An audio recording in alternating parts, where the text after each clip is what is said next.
L'Atles deshabitat, diria jo, que és un llibre que m'ha sorgit una mica espontàniament després d'un breu silenci, perquè jo ara no tens llargs silencis com jo he tingut un temps poètics, però sí que un petit silenci provocat per un ensurt d'una malaltia, i aleshores me va sorgir directament la primera part del llibre. La primera part del llibre en què forma part, diríem, d'aquest xoc emocional de que quan un se troba enfront d'una circumstància delicada de sa vida. Després jo tenia una part ja començada, que és la part central, i aleshores vaig decidir reconduir-la. I la tercera part seria el punt ja de més tranquil·litat, quan un ja reflexiona amb molta més serenitat després d'aquesta emoció viscuda i la veu ja des d'una altra perspectiva, en la serenitat que li correspon. Jo venia d'una temporada d'haver fet poemes exclusivament en prosa, perquè eren dos llibres anteriors meus, Inventari d'omissions i La casa del vespre, eren poemes en prosa i la veritat és que jo me sentia molt còmode fent poemes en prosa. Qualcun d'aquests poemes en prosa, fins i tot una mica quasi invisiblement, però també té mètrica, perquè n'hi ha que tenen síl·labes comptades, tot i que no ho sembli i que passi desapercebut. Però quan me vaig posar a escriure aquest llibre, L'Atles deshabitat, la primera part sí que me va sortir així com està. Va sortir com a llampets, com a versos que jo anava fent, que m'havia sortit d'una manera que me sortia molt d'escó, perquè me sortia d'aquest estat emocional en què jo m'havia trobat. Esclar, quan un escriu des d'un punt de vista emocional, també ha d'anar molt alerta, a no ser massa sentimentalista, a no ser fins i tot cursis. Jo crec que la poesia ha d'expressar sentiments, però el que no pot fer és rebaixar els sentiments. El que ha de fer, el que ha de provar és de transmetre la poesia de la manera millor possible, en el millor llenguatge i, en el meu cas, en les imatges que jo trobi més adients. La segona part del llibre, que seria aquests versos que són quasi fins i tot, qualcú se podria dir que siguin escrits de manera arbitrària, no és tan arbitrària, és un llarg poema que jo havia començat, però que el tenia aparcat, però que després me vaig animar a fer-lo, però aquest sí que és fruit de la meva reflexió poètica, de la manera que jo tinc d'entendre la poesia, que és l'imatge per damunt de tot.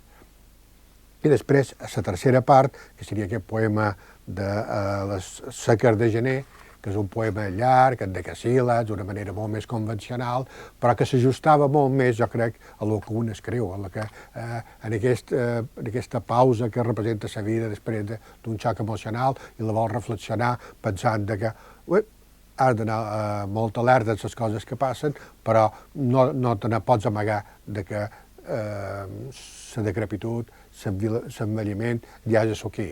Aleshores, hi poses aquest to més pausat. Situaria tres homenatges. Un literari, que és Octavio Paz. Octavio Paz perquè, i de fet, aquesta és la part central del llibre, en què l'estructura mateixa no és que l'imiti, perquè no és possible imitar Octavio Paz, però sí que intent recrear una mica la seva manera d'escriure algun dels seus poemes, dels seus llibres. Però després també hi ha dos homenatges poètics i personals que serien, efectivament, Damià Pons, per l'amistat que ens uneix i per l'admiració que jo li profés per la seva dedicació político-cultural que ha fet. I l'altre seria d'Antoni Vidal Ferrando, bàsicament per la mateix, per la seva generositat i perquè també és un dels grans escriptors i que jo me voldria veure reflexar quan llegeix aquests seus llibres. Jo crec que el pas del temps, la por a la malaltia, la por a veure el final, jo crec que és la pròpia poesia, és un element. Jo hi afegiria que paral·lelament a aquesta situació de lo que és la vida pròpia de cadascú, jo introdueixo un element que seria el de la reflexió poètica, el de que, jo tinc aquesta necessitat vital d'escriure i la poesia, per ella mateixa, forma part del tema i que sempre estic pensant és per què escriure poesia, és per què fer-la d'aquesta manera o d'aquesta altra. Jo crec que hi ha moltes semblances, tot i que els moments són radicalment distints. des de l'època que jo vaig començar a publicar els meus primers llibres. La semblança és és el boom, és el sorgiment de molts autors. Què passa? Que cada vegada que hi ha un sorgiment de molts autors, que hi ha aquest boom, el temps ho va sedimentant, o va moderant l'auge de tota aquesta gent tan prolífica i molts dels autors que ara estan sortint desapareixeran poèticament i se mantindran els que tinguin més força o els que tinguin més consistència o més ganes de mantenir-se dins la seva pròpia. Altres passaran a la prosa i trobaran la poesia, que és un tema menor. Per això hi ha molta semblança. La gran diferència que jo trobo entre aquella generació dels 70 que jo vaig començar a la generació que ara hi ha, en els que compartim molt aquesta mateixa col·lecció, és la preparació, la formació dels propis autors. La nostra generació era molt més intuïtiva.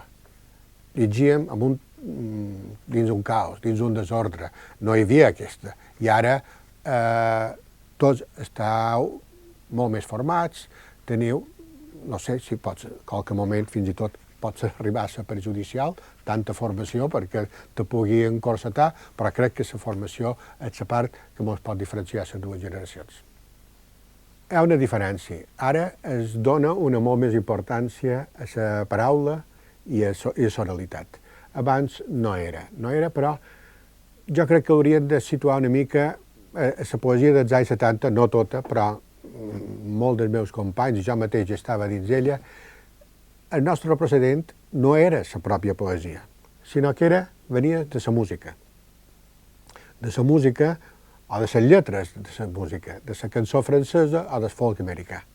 Aleshores, la nostra primera influència no era la lectura dels nostres propis clàssics, sinó la lectura era el que estàvem rebent aquell gran moviment de la cançó nord-americana i de la cançó francesa. I no donaven tanta importància en el fet, o sigui, nosaltres, la primera, després vàrem anar matisant i llavors vàrem anar actualitzant i fent més poesia, però crec que un dels moments era el que se va arribar a anomenar poesia de les idees, o poesia contestatària, poesia en cert to polític. Aleshores, això se va anar moderant, però crec que és la gran diferència també perquè no donàvem aquella importància que se dona ara a la realitat. A les paraules probablement sí, en el lèxic, jo crec que ara hi torna a haver una recuperació per al lèxic, però llavors el més important és que el ritme en aquells anys no era tan important com ho és ara. Una maleta preparada per fugir, estibada de ginebres que no es mouran, un llapis gris de poca punta, un poc amarg, la plegueta en la cal·ligrafia de pauses, un humil cofre per estotjar-hi les llàgrimes, un llum per no perdre de vista la família.